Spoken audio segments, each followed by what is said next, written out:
Welcome to Stitching with Omni Stitch. Well, today I thought I'd just kind of touch some of the basics with you.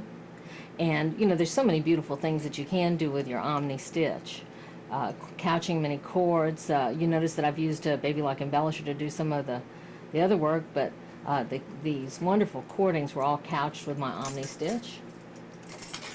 And even some wonderful yarns.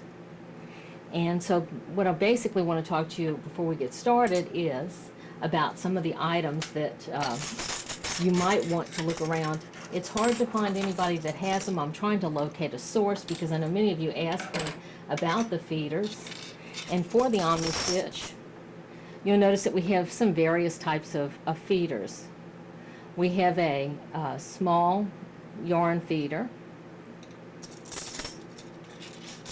We have ribbon feeders, and they do a wonderful job. You can make ruffles and pleats.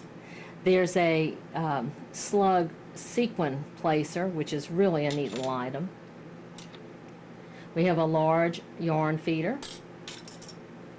We have an open ribbon, so it can do a huge ribbon in this, and you can couch it down or make ruffles. And here's a little 1/2 inch feeder for ribbons, and there's a 1 inch feeder for ribbons. And somehow I came up with 2 1/2 inch ones.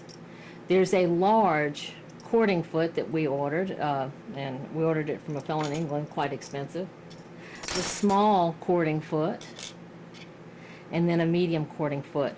I've also seen a gimp foot, but I don't have one. So these are the actual feeders for this OS 1000 Omni Stitch. Now, if you do have the Glennon Easy GN, which was a precursor to this, the feeders are made out of brass, and this is the large cording attachment for the Glennon. I would imagine if you can find someone, if you did have an older machine that could do brass work, you could actually have these made up. And I have about 20 different sizes, and I would be happy to share measurements for any of you that know somebody that does metal work that has the older machine. Now this fits in a block inside the machine and works from there, so I would be happy to share that information with you and do photographs and any kind of things that you'd need.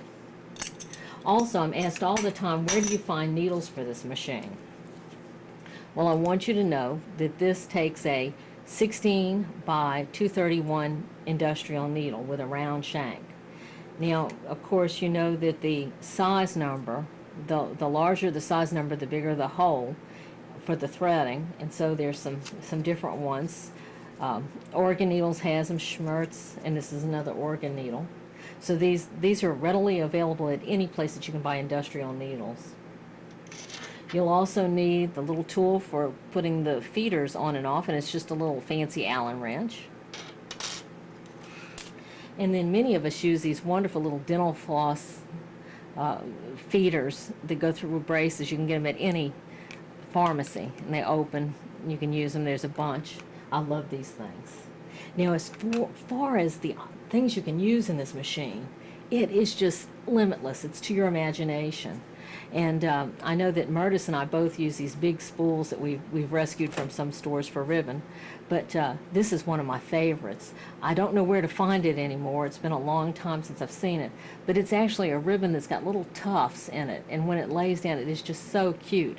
Then, of course, one of my all-time favorites is the twine that's wrapped with string.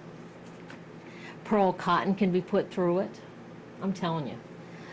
Incredible yarn. These yarns, the ribbon yarns, they just ruffle up so wonderfully, and the color changes are magnificent. You can also use just a regular, again, pearl cotton. I've even used DMC's craft cord in it, so there's a lot you can use. This is a new thing. It's Bernat's shiny crocheting. It's really nice, and then it's not twisted. It's made like chainette is made, so it's going to give us a big fluff when we use it. I'm fixing to set my machine up to do some work on this. I've got a really nice little bag that I'm making for a really wonderful person that lives out in the Netherlands, and so she's going to be receiving that when I get it put together. But just to show you again, look at the green cording put on here. The colors are just fabulous. This is a variegated cotton yarn that was out. And I can't tell you how much I just love to stitch with this.